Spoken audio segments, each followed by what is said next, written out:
everyone and welcome to my channel. This is a brand new channel. We are going to fix crash damaged cars on this channel. I'm going to show you different brands of cars, different kinds of cars, diesel, petrol, LPG as well, and mostly they're gonna be with either problems or they're gonna be crash damaged. So without further ado, let's show you the first project car now. And guys, this will be the first car that we're going to be working on. This is a Ford Fiesta from 2002, I believe. A 1.6 petrol engine with LPG as well. And as you can all see, first it's very dirty from sitting around a bunch of time, a bunch of weeks probably, and as you can see, it's crash damage. So it's crash damage in the front. We'll have to change a lot of things here. We have to change the bumper, the hood, the fenders, and also there are some problems with the radiators. As you can see, there are absolutely no radiators at the moment. No radiator for coolant, no radiator for AC. There is slight bump here. It's a little bit twisted, but this part is kind of separate, so we can change this whole part here, this whole front brace. And there's a lot of work. It also doesn't start, so there's no fuel mixture going to the engine, no fuel at all. Either the pump is not working, or it's a fuse of some sort, or a relay. But we are going to start simple. We're going to get the car off the truck. We're going to try it and start it. It can be run for a little while without any coolant, just to see if it starts before we start working on it. And we'll start by checking probably the fuses, the relays, and we'll see the fuel pump. After that, we'll check the fuel pump if no fuses or relays are broken. So let me get the car off the truck, and I'm going to put you back on. Hello guys, the car is off the ramp. I already checked the fuses inside the glove box, but all of them for the fuel pump specifically seem to be working. So what I noticed here is, if you can take a look as well, is that one of the positive cables is going to this box here, right here, and there must be a fuse of some sort that is preventing electricity to the fuel pump in case of a crash, like in this case. So first what we're gonna do is we're gonna take off the battery. It's two 10mm bolts here to take off this bracket, and then we'll be able to take off the battery. After we take off the battery, we'll have better access to this fuse right here to see if it's a fuse or it's some kind of a protection mechanism linked to with airbags or something like that. None of the airbags are broken, so that's interesting. But we are going to proceed, take off the battery, and see if we can find a clue why this car is not starting at all. Yes, it has a alarm system. Also here what I did is not completely right. First you should take the negative, and I took the positive first. When you take battery leads off, put them off the side somewhere where they don't touch metal. So it's important that they don't touch metal, because you can short the power, and it will be bad for your car. The battery also needs charging. So I'm going to put this lead here off the side so it doesn't short, because if it's shortened out, it can cause some electricals to fry inside your car, so some modules could fry. So we're going to continue with this, and see what's inside this box, what's preventing it to start. I'll be here in just a few seconds. Let me take a screwdriver. We need that here. Okay, I've taken flathead screwdriver and popped this plastic panel here open, and just as I expected, there are some more fuses here that are probably preventing our car from starting. There, I can get this out so you can see better, but I'll have to take off another 10mm bolt right here to detach it from the positive lead. Be careful not to lose the nut in the engine bay. It will be hard to get after that. Okay, so this is off. This is the bolt. Pose the nut. And there is a few more cables that we have to detach in order to see. As if you can see here, it's a little hard to see, but there are some fuses, so 60 and 40 amp fuses. Seems like one of them is probably blown, so that's what's causing our issue. So let me try to take everything off. It's a few electrical connectors here. Should be easy to take that out. I will help myself with a flathead screwdriver. This one should be relatively easy.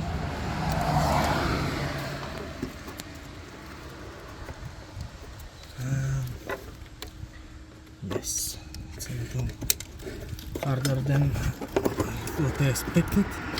Particularly not enough, don't have enough space for my hand to go and pull those out. Yes. Yes, so it will be a little more harder than what I expected, just because we don't have enough space here. Other possibilities to remove this battery box here. It's just sitting on two bolts, but let's first try removing those connectors without that. Okay, the bigger connector is removed. Now only the smaller one is kinda even harder. Probably have to help here with the screwdriver to pull that out. Okay, so it's pulled out as well. There is still one more connection, but I think it's under 10mm. So yeah, let me take another socket and I'll be right back. Okay, I took some more tools. This is 9mm. It's not 9mm. This right here is 7. It's not 7, so good that I took 8 as well, and it is actually 8mm. I'll put my tools here to not lose them. And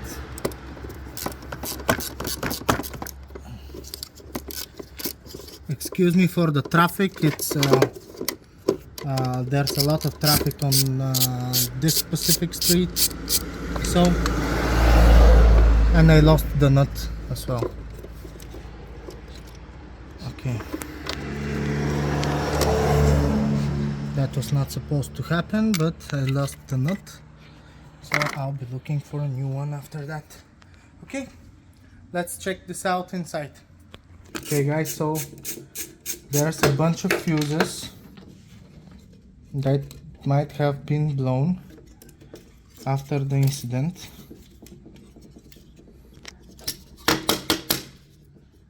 This is a 40 amp fuse,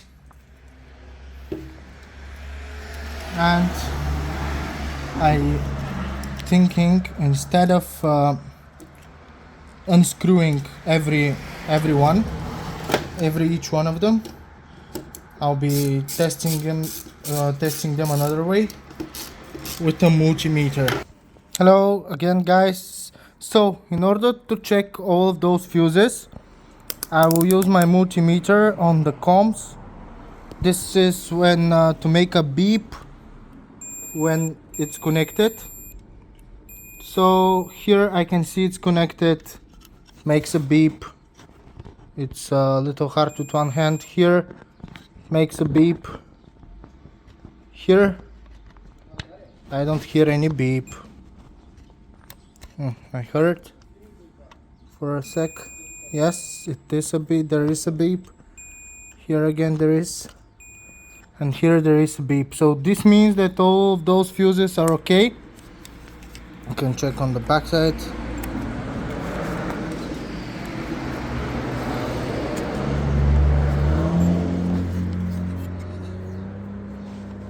Here it was hard to produce a beep,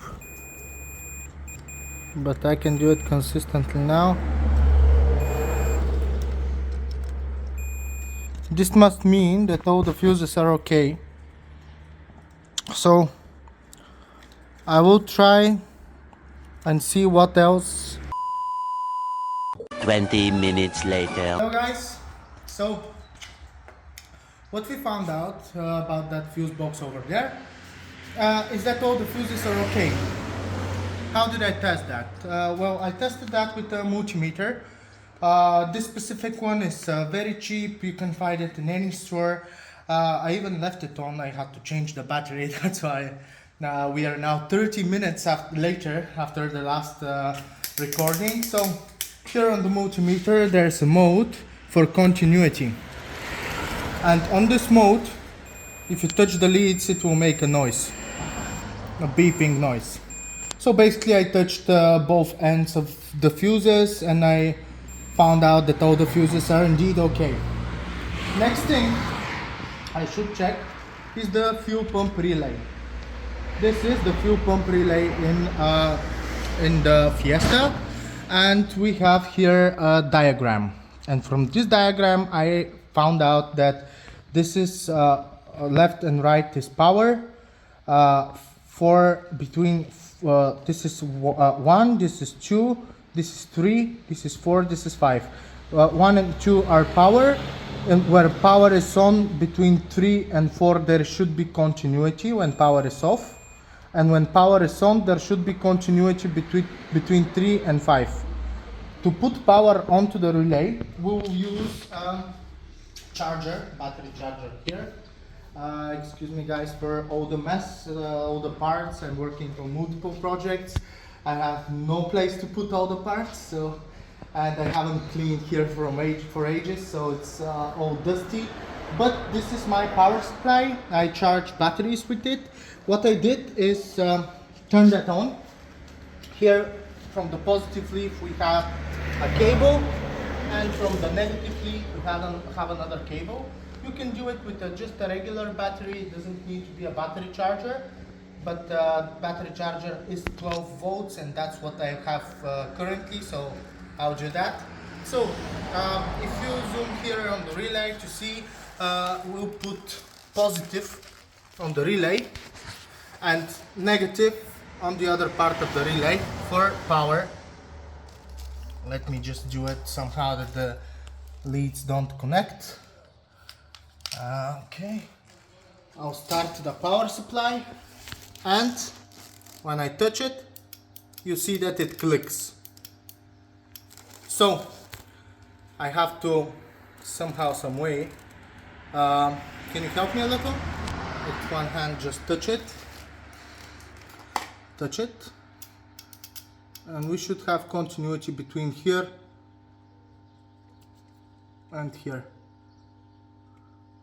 It's a little hard.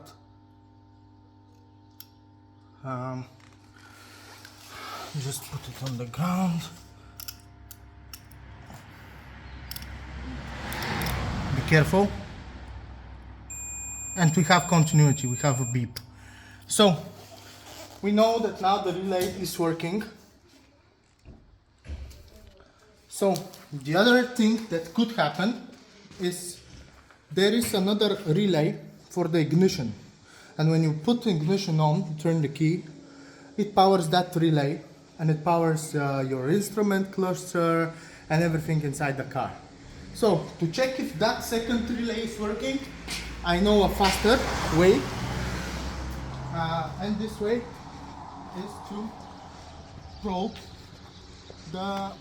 this relay. So in order to do that, you can see we have to turn the ignition on. We have to put the negative lead on some ground here, for example on this ground here, and the positive on the spot of the relay, but it has to be not on continuity, it has to be on volts, DC. 20 volts you can use for that. So voltage, DC, 20 volts, and this on power, turn the ignition on, this on ground, and this on the power of the relay.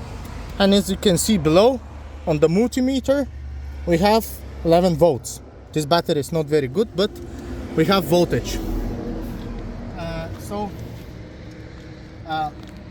What I actually found out is that the car starts now. The problem was with my other relay, it was pulled out a little and didn't make good contact, but the relay was working and is now working. So now, if we try and start the car,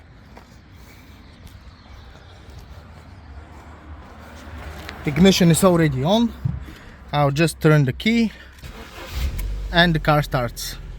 So there was a problem with my relay. There's a problem also with power steering.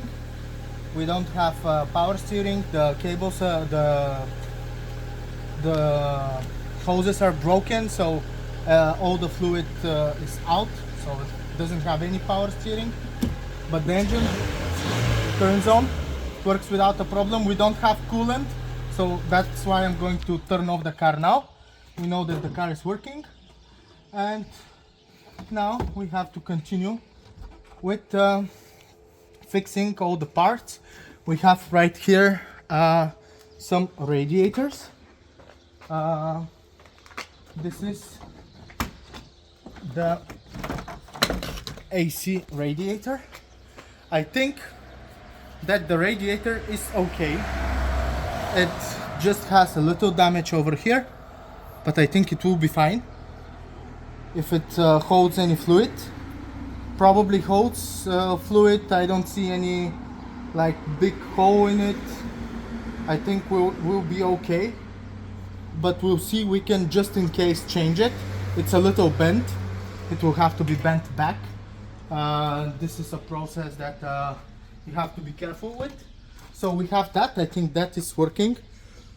It will be better. The better option is to find such radiator secondhand, so we don't need to fix this one. I think this is the better option.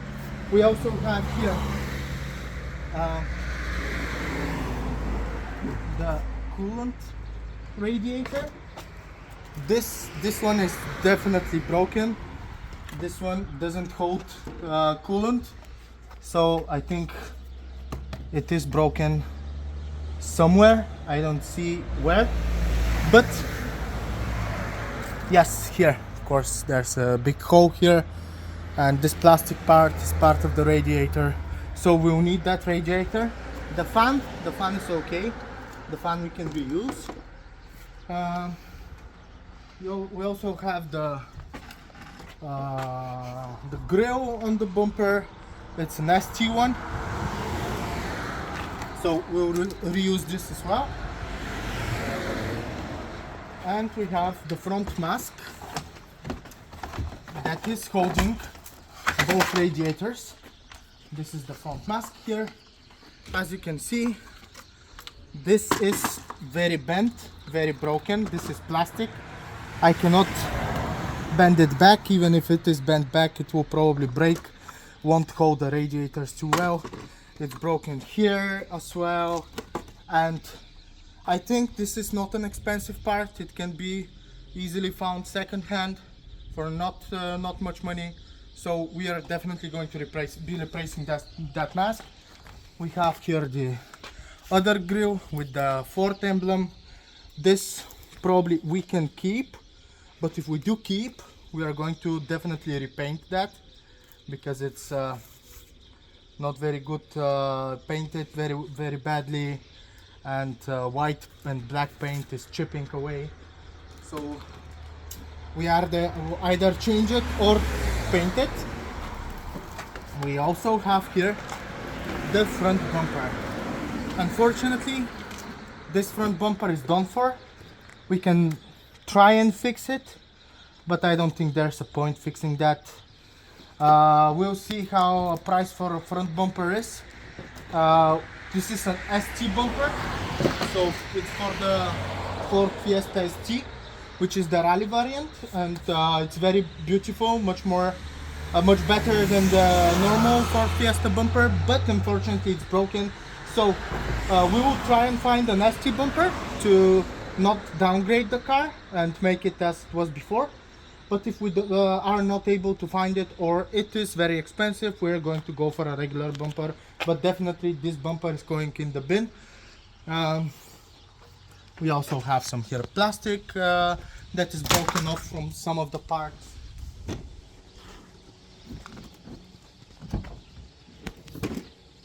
Unfortunately, that is the front left headlight. It's completely broken. It's a piece of trash right now. Nothing we can do to save that. The housing is broken. The plastic glass thing is broken. All the head bulbs I think we can reuse, but we'll definitely need a left headlight. And we also have, if we go on the other side of the car, we also have a right headlight. This fortunately is not broken. This is perfect. We can definitely reuse that. It will just need a little bit of cleaning and maybe polishing to match the other headlight. And yeah, we can put a PPF, a protection film, on top of that so it doesn't go yellow anymore. I will show you the process of polishing your headlight so they are perfect, clear, again, not yellow. And yeah, but this will be in another episode. So guys, that's it for now. Now what we have to do is start finding parts for this car. Obviously the part list right now is a little big. We need this front support. We'll need some of the coolant hoses. We'll need the coolant radiator. Probably a good idea to change the AC radiator as well. Some hoses here for the power steering. So power steering, this is for the AC, but yeah, this is AC, but those two are for power steering, and unfortunately all the power steering is on the floor. Yeah, that is definitely power steering fluid. So all of the power steering fluid should be topped off. We should find new hoses. It's easy. We can just separate them from here. Easy to separate, 2 points. Just find that part of the hose. And yeah, little by little, we are going to be fixing this car. We are going to service it. We are going to change the oil, change the brake fluid, change all of the fluids, also see how the brakes are, maybe change brake pads if needed, and yeah, general service. We're also going to check this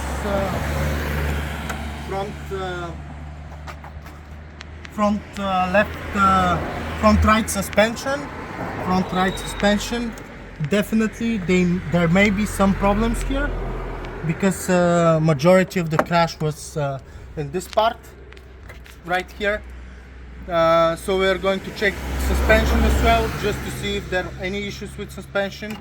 I can see here power steering reservoir is completely busted, broken. The leads also broken. Coolant reservoir empty but not broken. So yeah, next time we're going to write a list on the whiteboard, and we're going to start buying the parts, start repairing the car. We also need front bumper, the hood right here. You can see there's a bit of damage here. We can either try and fix it, but I think it's better to just replace it. With the hinges, a lot of the times when hood is bent, it bends the hinges as well. So it's a good to change the hinges as well. And yeah, generally I think that's it. We also need a right fender, and I think after we change all of those, we'll be good to go. We have to check also the LPG. This car has LPG as well. It runs on LPG and gasoline. So yeah, a lot of connectors that I don't know where they are from, but we'll have to find out. I guess one is for the AC, one is for the fan. There are going to be some connectors for the headlights. I think this is for the headlight, and some for the lights below, so fog lights here as well. Some connectors for those, but we're going to find all of this out in the next episode. So subscribe.